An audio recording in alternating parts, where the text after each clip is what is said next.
बनता, है ना। तो फिर वही बात यही चल रही थी भी, ये जितने भी धर्म हैं इस शरीर के हैं, है ना, ये उनका प्रकाशक है वो साक्षी, वो उनको प्रकाशित कर रहा है। अब हमारा यही चल रहा था। फिर प्राशर जी ने कहा था कि तू मेरे पर विश्वास कर, है ना, किंतु परंतु मत कर, जो मैं वचन कहता हूँ उनको तू सत्य जान, है ना, यही चल रहा था अंत में हमारा। परंतु मेरी कृपा की आशा रख, वचन आगे मत कर, और नित्य अनित्य मत पूछ, जो कहूँ सो सत्य कर मान। मैत्रेय ने कहा, जब लग संदेह मेरा निवृत्त नहीं होता तथा दिल में नहीं जचता, तब लग मैं चुप होने का नहीं।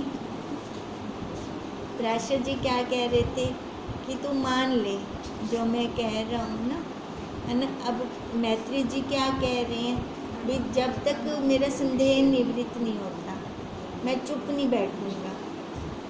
वेद में लिखा भी है कि जब लग शिष्य का संशय ना मिटे तब तक शिष्य चुप ना होवे, और गुरु भी क्रोध रहित उपदेश करे। यह वचन मैत्रेय का सुनकर प्राशर ने मैत्रेय का केश हाथ में पकड़कर भली प्रकार शासना की। बालों से पकड़ के जैसे हम ऐसे हिलाते हैं ना, हाँ, वैसे प्राशर जी ने किया। मैत्रेय ने कहा, हे प्राशर जी, बड़ा आश्चर्य है कि दैत्य आदिक क्रूर जीव भी अपनी देह का आप भक्षण नहीं करते। तुम अपने आप को कैसे शासन देते हो? अब एक हो गया ना, देखो कैसे पलटा मार गया, एकदम ही पलटा मार लिया। अब उस शरीर से तो वो कह रहे हैं हम एक हैं दोनों, हाँ, मेरे को दे रही हो ताड़ना, तो समझो अपने आप को दे रहे हो ये ताड़ना। मैं तो मैत्रेय नाम मात्र भी नहीं, आपको मत मारो। प्राशर ने कहा, क्या मुझको तूने तुच्छ समझा है? अभी तुझको भस्म करता हूँ। मैत्रेय ने कहा, भस्म को भस्म क्या करोगे? भी मैं तो पहले ही भस्म हूँ। अभी वो पीछे क्या कह रहे थे, मेरा अहंकार निवृत्त करो। अब एकदम कैसे शरीर रहित हो गए? मैं तो हूँ ही नहीं, किसको भस्म करते हो? परंतु मैं यह नहीं जानता था कि तुम मान को चाहते हो। अब प्राशर जी को कह रहे हैं मैत्रेय, है ना, भी आपका मैं मान करूं, सत्कार करूं, तब आप खुश होवोगे। अब मैंने जो आपको कहा कि आप किस बात के गुरु हो, है ना, जब मेरा अहंकार ही नहीं निवृत्त कर सकते, तभी गुस्सा कर रहे हो मेरे ऊपर। अब नम्रता सहित प्रश्न कहूँगा, मेरी रक्षा करो। प्राशर ने कहा, इसी से तुझको उपदेश नहीं करता कि तुझको निश्चय नहीं। ऊपर कहा ना प्राशर जी ने भी, तू मेरे वचन सुन बस, है ना, उस पे किंतु परंतु मत कर, संशय मत कर। जिसको आत्मा में निश्चय है, देह नाश होए तो भी निश्चय का त्याग नहीं करता। वह दैत्य पुत्र तुझ ब्राह्मण से शत अंश भला था कि पिता ने उसको अनेक बार शासना की, पर निश्चय से चलायमान नहीं हुआ। है ना, ये किसकी बात कर रही हैं? हाँ जी, प्रहलाद की। मैत्रेय ने कहा, हे गुरु, कथा उसकी मुझसे प्रकट करो कि कैसे हुआ। प्राशर ने कहा, हे मैत्रेय, पूर्व दिति के उदर विषय 2 पुत्र उत्पन्न हुए थे। एक का नाम हिरण्याक्ष था, जिसको विष्णु भगवान ने बराह का रूप धारण कर मारा। तिस के पीछे हिरण्याकशिपु त्रिलोकी का राज्य करने लगा। सर्व इंद्र आदिक देवता तिस की आज्ञा में थे। यज्ञ का भाग देवता लेते थे, सो वही लेने लगा। इंद्र आदि देवता तिस के भय से स्वर्ग को त्याग कर पृथ्वी पर रहते थे। हिरण्याकशिपु के ग्रह विषय एक प्रहलाद नाम पुत्र उत्पन्न हुआ। जब प्रहलाद पढ़ने के योग्य हुआ, तब पढ़ाने वास्ते गुरु के निकट पिता ने भेजा। पुनः कुछ दिन पीछे हिरण्याकशिपु ने प्रहलाद को गुरु सहित बुला के पूछा कि हे पुत्र, जो गुरु से पढ़ा है सो सुनाओ। प्रहलाद ने कहा, हे पिताजी, यह जो स्थूल सूक्ष्म दृश्यमान जगत है सो स्वप्न के समान असत भ्रम जानना है। अब प्रहलाद ने क्या पढ़ा वहाँ पर? स्थूल सूक्ष्म को उतार दिया, है ना। भी इसको कैसे जान रहे हैं? मिथ्या है नहीं ये। सो स्वप्न के समान असत भ्रम जानना है। और एक अद्वितीय विष्णु को ही मैंने सत्य जाना है। सर्व विष्णु ही है। यह वचन सुनकर हिरण्याकशिपु क्रोधवान हुआ, नेत्र लाल हो गए। शुक्र को कहा, हे ब्राह्मण, इसको क्या पढ़ाया है? राक्षसों के गुरु है ना शुक्र। विष्णु जो हमारी जान का घातक है, यह तिसका भजन करता है। और मैं जो त्रिलोकी का राजा हूँ, सो मुझको विसारता है। शुक्र ने कहा, हे दैत्येंद्र, क्रोध मत करो। बालक अवस्था है, इस निश्चय से इसको फेरूंगा। अब तुझ ही को याद करेगा। पुनः हिरण्याकशिपु ने कहा, हे पुत्र, जो गुरु पढ़ावे सोई पढ़ो। अब दोबारा कह रहे हैं ना, वो क्या शुक्र क्या कह रहे हैं? अब मैं भी कहूँगा ये राजा है ना।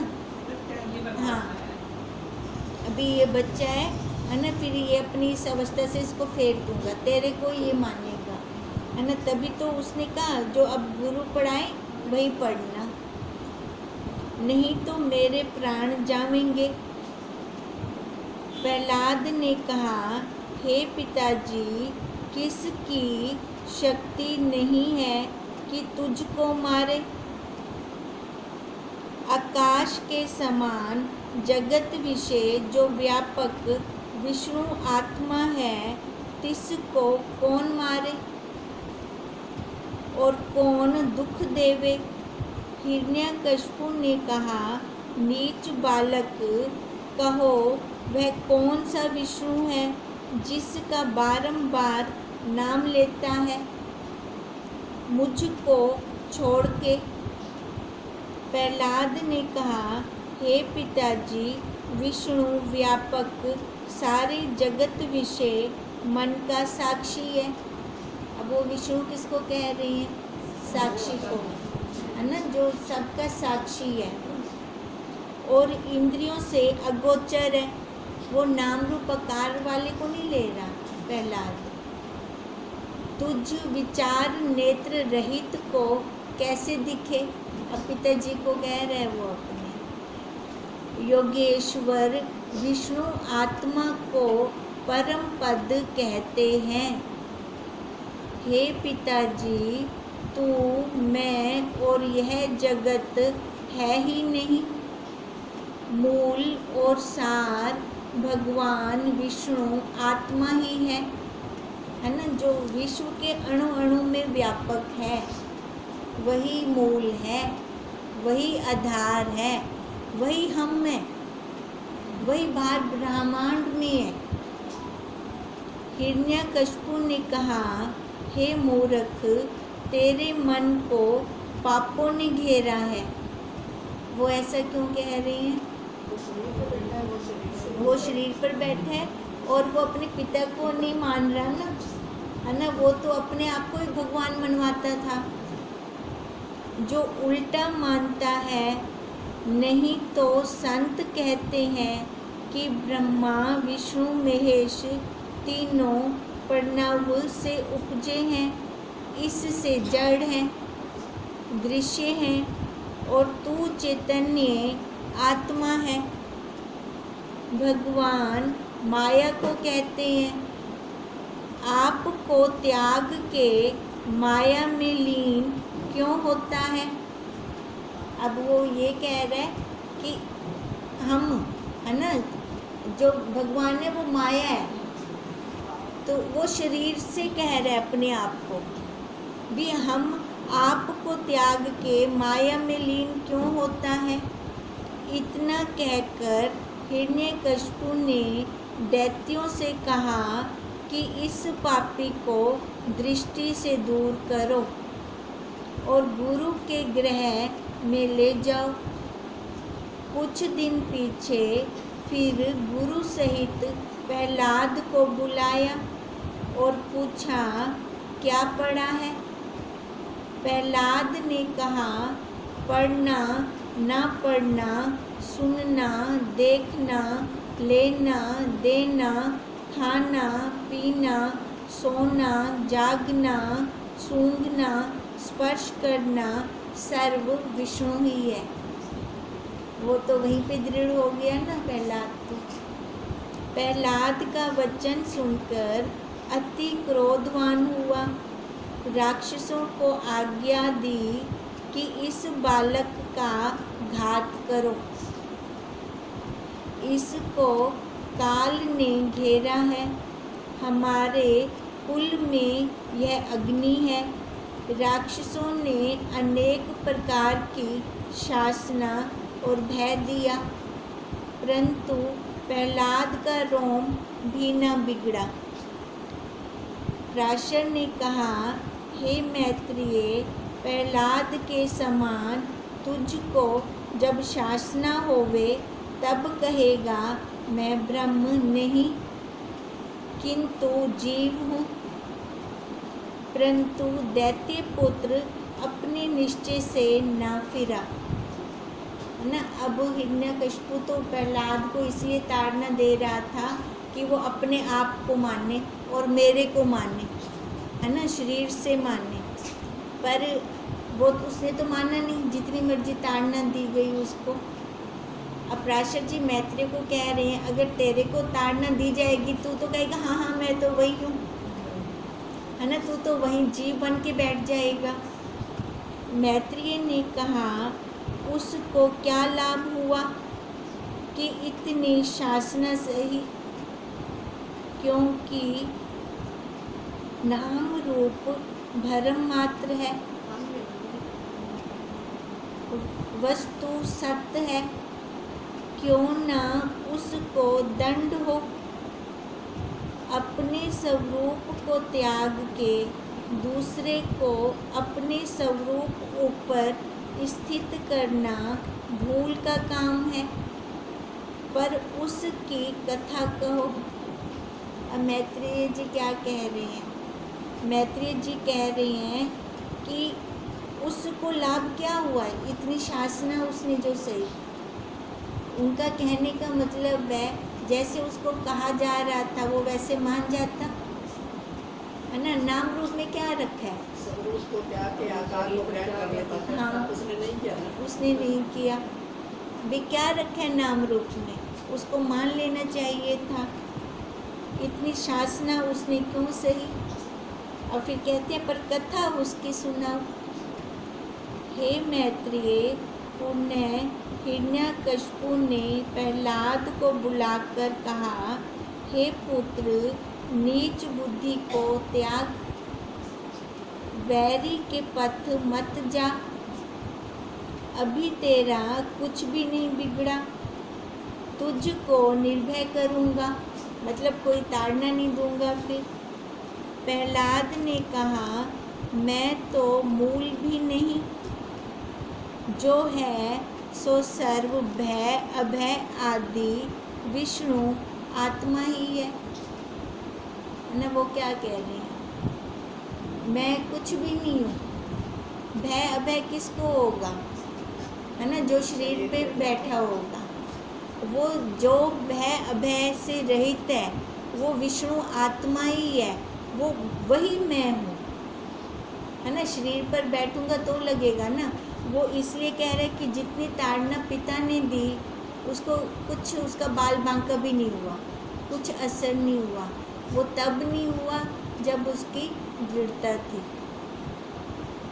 तब क्रोधवान होकर आज्ञा दी कि इसको सर्प आदिकों से मरवाओ। जब सर्प आदि ले आए, तिस काल में प्रहलाद सर्प आदिकों सहित सर्व जगत को विष्णु आत्मा रूप ध्यान करने लगा। अब वो सांपों में भी उस भगवान को, है ना, विष्णु को देखने लगा। और जैसे मेरे शरीर में अविनाशी मन आदिकों का प्रकाश विष्णु है, तैसे सर्प आदिकों में है। अब वो कह रहे हैं जो मेरे मन को चलाता है वो भगवान विष्णु ही तो चलाता है। यानी अब इतनी दृढ़ता कर की उसने, प्रहलाद ने, कि सांप के मन को भी बदल दिया, है ना। जो मेरे मन को वो चला रहा है तो सांप के मन को भी तो वही चलाएगा। तथा ब्रह्मा से लेकर चींटी के शरीर में वही विष्णु आत्मा है। विष्णु पृथक सर्प आदिकों से कहाँ है ना, कण कण में है ना, तो सांप में भी वही है। सर्व ना हुआ, सर्व विष्णु आत्मा ही है। सर्प आदिकों से भी प्रहलाद को कुछ खेद ना हुआ। पुनः अग्नि में डाला, पहाड़ से गिराया, सिंह के आगे डाला, हिमालय के महान भयंकर स्थानों में डाला, इत्यादि अनेक मृत्यु के कारणों के सम्मुख किया। परंतु प्रहलाद को कुछ खेद न हुआ, क्योंकि आप सहित सर्व विष्णु ही जानता था। दृढ़ता थी ना, जहाँ मर्जी करो, भगवान विष्णु ही तो है, विष्णु के अलावा कुछ और दूसरा है ही नहीं। खेद दूसरे से होता है। पुनः हिरण्यकशिपु ने जुदा होकर गुरु को कहा कि इसको साम दाम दंड भेद राजनीति से शिक्षा करो। शुक्र ने ऐसा ही किया, परंतु प्रहलाद का निश्चय न डुला, वरण और दृढ़ हुआ। अब वो क्या देख रहा है प्रहलाद, जहाँ जहाँ से कितनी रक्षा की है भगवान ने, उसको कितना मतलब कठोर दंड दिया गया, पर उसकी दृढ़ता हिली नहीं भगवान विष्णु से। उसकी दृढ़ता और बढ़ गई, क्योंकि सब जगह भगवान ने उसको बचाया। एक समय अध्ययनशाला से शुक्र किसी कार्य को बाहर गया,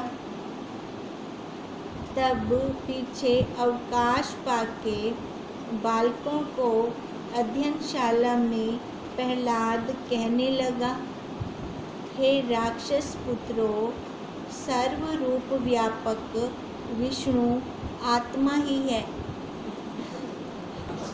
अब उसने और बालकों को भी वही पाठ पढ़ाना शुरू किया, तुम हम हैं ही नहीं, किसी विष्णु का ही भजन करो, जो पूछो भजन क्या है? तो आप सहित सर्व जगत को विष्णु आत्मा जानना ही परम भजन है। बालकों ने कहा, हे प्रहलाद, यह समय खेलने का है। वो तो मौका देख रहा था, है ना। अब गुरु तो है नहीं, शुक्र। तो इसी टाइम में बालकों को भी अपना निश्चय और दृढ़ करवाऊं। तब बालकों ने कहा, यह समय तो खेलने का है, भजन का नहीं। प्रहलाद ने कहा, हे दैत्य पुत्रों, मनुष्य जन्म दुर्लभ है, बारंबार नहीं प्राप्त होता। शब्द, स्पर्श, रूप, रस, गंध, विषय और विषयों को ग्रहण करने वाले श्रोत आदि इंद्रिय सर्व योनियों में प्राप्त हैं। विषय तो प्राप्त हैं सभी में। विषय इंद्रिय संबंध जन्य ब्रह्मा से लेकर चींटी पर्यंत सब वैश्विक सुख हैं। देखो, सारे सुख चाहते हैं, सो सर्व योनियों में प्राप्त है। हर एक का सुख का स्थान अलग अलग है, सभी का सुख का स्थान एक जैसा नहीं है, पर है सुख। किसी योनियों में आप प्राप्त नहीं, यानी सब योनियों में प्राप्त है। इससे इनके वास्ते यत्न करना निष्फल है। हे दैत्य पुत्रों, 100 वर्ष पुरुष की आयु होती है, 30 में आधी आयु तो सोने में जाती है, अर्थात 50 वर्ष तो रात्रि में कट गए और शेष 50 वर्ष बाहर वर्ष खेलने में जाती है। बाहर व 16 वर्ष वृद्ध अवस्था में जाती है। शेष 25 वर्ष में ही पारलौकिक सुख का साधन, विद्या उपार्जन, देशोन्नति का प्रयत्न तथा देशाटन, भोग विलास भी इसी में ही हो सकते हैं। भजन भी इसी 25 वर्ष में ही हो सकते हैं। आध्यात्मिक रोगों का भी इसी में जोर होता है, परंतु क्षण भंगुर शरीर है, बिजली के चमत्कारवत क्षण में नष्ट हो जाता है। कभी शरीर जमता है, कभी मरता है, कभी बालक, कभी यौवन, कभी वृद्ध अवस्था आती है, कभी जागृत, कभी स्वप्न, कभी सुषुप्ति, कभी मूर्छा, कभी समाधि, कभी हंसना, कभी रोना, कभी हर्ष, कभी शोक, कभी सुख, कभी दुख, कभी क्षुधा, कभी तृषा, कभी हानि, कभी लाभ आदि दुखमय अवस्था होती है। बताओ, मनुष्य जन्म में अपना काम करने के लिए कितना टाइम है? 25 वर्ष में ही हमने अपना काम भी करना है, संसार के भोग भी भोगने हैं और बाहर का भी करना है, सारा लालन पालन भी करना है।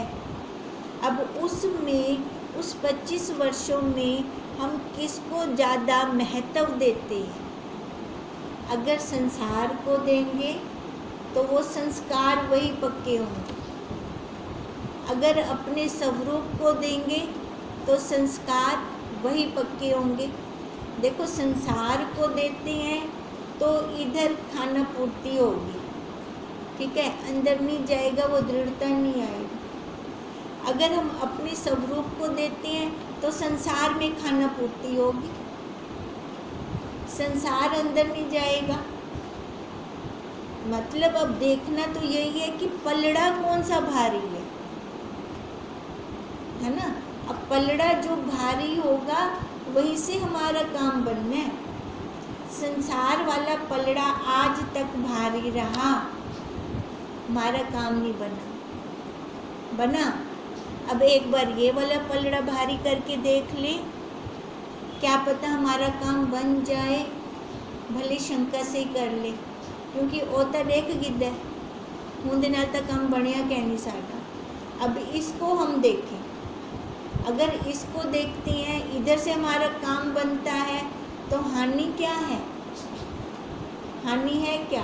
संसार तो वैसे का वैसे रहेगा, इसका जो कर्तव्य है वो भी वैसे का वैसे ही रहेगा, पर होगा क्या?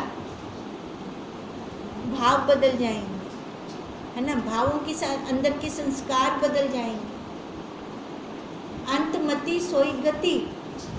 अब अंतमति में जो संस्कार होंगे वही हमारे साथ जाएंगे।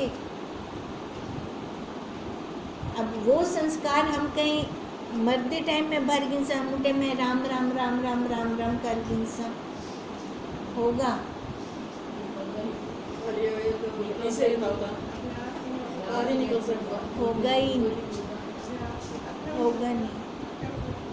हाँ, उस टाइम तो ये नाम सुनना भी नहीं अच्छा लगता। उस टाइम तो लगता है सारे घर परिवार की चिंता सेठते उससे ये हिले रखे इन्हें लायक उनको कुछ पता कहना उससे मैं चले हमेशा इन्हें पूरे से टाइम योग उनसे।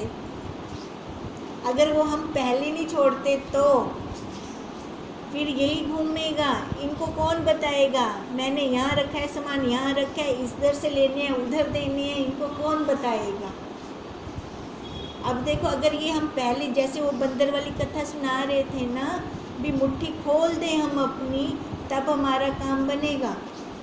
अब ये खोल दें, जो होने हो जाए, इधर फ्लोरते हो चाह वैसे भी, है ना, सारा ले जाएंगे जो इधर उधर रखा होगा, कोई कहना छोड़ से तो अपना तो कर गए, तो मुनादी क्यों चिंता करता भी तो। हाँ जी, वो होशियार हैं, ढूंढ लेंगे सारा खजाना जहाँ भी पड़ा होगा, है ना, एक जानने की देरी है बस। तो अपना टाइम क्यों वेस्ट कर रहा है? तो अपने लिए देख कौन से संस्कारों से जा रहा है। छोड़ इस दुनिया को, ये दुनिया है सारी, ये शरीर भी दुनिया है, छोड़ इन सब को, तू अपना देख, अपनी सोची कर, तेरे को अपने साथ क्या लेकर जाना है। जो हमें अपने साथ लेकर जाना है वो किसी दूसरे के पास है ही नहीं, है ना। जैसे कल प्राशर जी कह रहे थे कि वो तू खुद ही कर सकती, तेरे बदले मैं नहीं कर सकता। वो मैं खुद ही अपने संस्कार अर्जित कर सकती हूँ, पर उसके लिए मेरे को पहले दिखना चाहिए क्या अच्छा है क्या बुरा है। अब अगर दिखेगा ही नहीं, संसार के विषय मेरे को अभी भी अच्छे लग रहे होंगे, तो मेरा काम बनेगा कैसे? ये संसार नहीं जाएगा, ये यहीं रह जाना है। अब यही बात कह रहे हैं कि सारा कुछ ये देख लिया, है ना, लाभ हानि सुख दुख सारी अवस्था होती है। इसी प्रकार से हजारों सुख की अवस्था है तथा हजारों दुख की अवस्था है, परंतु चैतन्य शरीर रूप इस संघात की ही अवस्था है कि जितना भी लेना देना सुख दुख मेरा तेरा राग द्वेष है ना, जितने ये गुण हैं ये सारे किसके हैं? शरीर के हैं, शरीर की अवस्था है। भाई तू शरीर कहनी है, तू ये दृढ़ता कर, है ना, हमें यही दृढ़ता करनी है। मैं ये शरीर नहीं हूँ, ये शरीर यहीं का यहीं रह जाएगा, और जो मैं इस शरीर को चला रही हूँ, मैं चला रही हूँ ना इस शरीर को, मैं वही हूँ, मैं वही हूँ। आत्मा विष्णु की नहीं, पुनः बाल अवस्था अत्यंत जड़ रूप है। इसमें कुछ शुभ अशुभ का ज्ञान नहीं। अब वो सारी अवस्थाओं को बता रही हैं। इस अवस्था के अनेक दुख शास्त्रों में वर्णन किए जाते हैं। जैसे यौवन अवस्था में अनेक काम क्रोध लोभ मोह अहंकार आदि विकार दुखदायक शास्त्रों में कथन किए हैं। यौवन अवस्था में हम तो किसी को कुछ समझते ही नहीं हैं, है ना, कितना शरीर का अहंकार होता है। तैसे वृद्ध अवस्था में अंग क्षीण होते दोष निरूपण किए हैं, है ना, सारी इंद्रियां शिथिल हो जाती हैं। फिर उस टाइम पे अपना काम तो वैसे नहीं बन सकता। हे दैत्य पुत्रों, जो भजन दान तप आदि नहीं करता, तिसको अवसर चूके, उसने अपना अवसर खो दिया। देखो, अब जो यौवन अवस्था के अंदर है ना, हम अपना काम नहीं करते, वृद्धावस्था में नहीं होगा। ये दोनों काम, योग भी भोग भी, यौवन अवस्था में ही होंगे। अब ज़्यादा रुझान कहाँ पर है ना, ये निर्भर करता है हमारे ऊपर। मृत्यु के अंत काल में पश्चाताप ही होता है। वृद्धावस्था में तो कुछ हम कर नहीं पाएंगे। फिर क्या होगा? फिर मोह जागेगा बच्चों के प्रति, और बच्चे हमारे साथ कहाँ बैठेंगे, बुजुर्गों के साथ कहाँ बैठते हैं। ठीकू तो कोई कम है कि ना, साकू तो बथेरे कम है ना। कौन बातें सुनेगा? कोई सुनेगा ही नहीं। अगर यौवन अवस्था में अकेले रहने की आदत पड़ जाती है, अपने आप में रहने की आदत पड़ जाती है, उसका बुढ़ापा सुधर जाता है। अगर यौवन अवस्था में देखो, उनको चाहिए इंद्रियों, हमारी इंद्रियां चाहिए, हमारे से सुख चाहिए।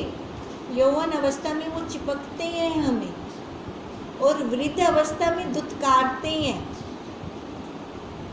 तो हमें क्या करना है? हमें अपना बैलेंस बनाना है। बैलेंस कैसे बनाना है? कि यौवन अवस्था में जितनी उनको ज़रूरत है उतना दें, पूरा शरीर ना उनको समर्पण कर दें। अपने लिए भी बचा के रखना है। ये साधन है हमारा, इस साधन से ही हम उसको पा लेंगे ना, है ना। इतना उनको दे दें कि बैठ ही ना पाएँ अपने आसन के ऊपर, थक मर जाए ये शरीर, अपना नित्य नियम ना पूरा कर सकें। क्योंकि यौवन अवस्था के अंदर हमारा साधना काल होगा। वो जो हमारा साधना काल का मतलब साधना है इस शरीर को। अगर हम यौवन अवस्था में इस शरीर को साध ही ना सके, तो बुढ़ापे में तो भूल ही जाएंगे।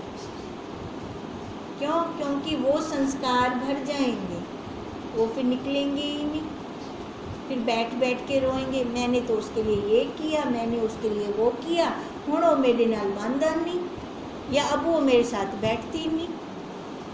फिर वो क्या आएगा? बुढ़ापे में क्या होगा? इंद्रियां शिथिल होंगी, उनको कुछ कहा नहीं जाएगा, पर अंदर संताप दुख खत्म नहीं होगा। अंदर ही अंदर रोते रहेंगे, अपना भजन नहीं होगा। तो उससे अच्छा क्या है? यौवन में ही हम अपना काम कर ले, हमें समझ आ जाए, हमें समझ आ जाए। समझ यही है कि सर्व वही हरि है ना। घर परिवार बच्चे मेरे नहीं हैं। जब तक ये मन के अंदर से मोह नहीं निकलता, तब तक हमारा काम नहीं बनता। नहीं तो ये मोह हमें खा जाएगा, और खा भी रहा है। समझ आए कि प्रारब्ध चल रही है, ये नाटक हो रहा है, वो नाटक के पात्र है,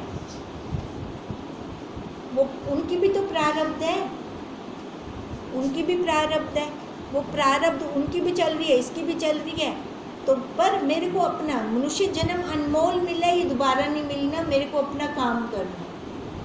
अब काम यही है कि सर्व हरि है ना। अब वो बच्चों को जो समझा रहे हैं ना, ये फिर हम करते हैं, मंडे को करते हैं। फिर अब प्रहलाद जब दैत्य गुरु बाहर गए शुक्र, तो पीछे वो बच्चों की क्लास ले रही हैं। ओम तम नमः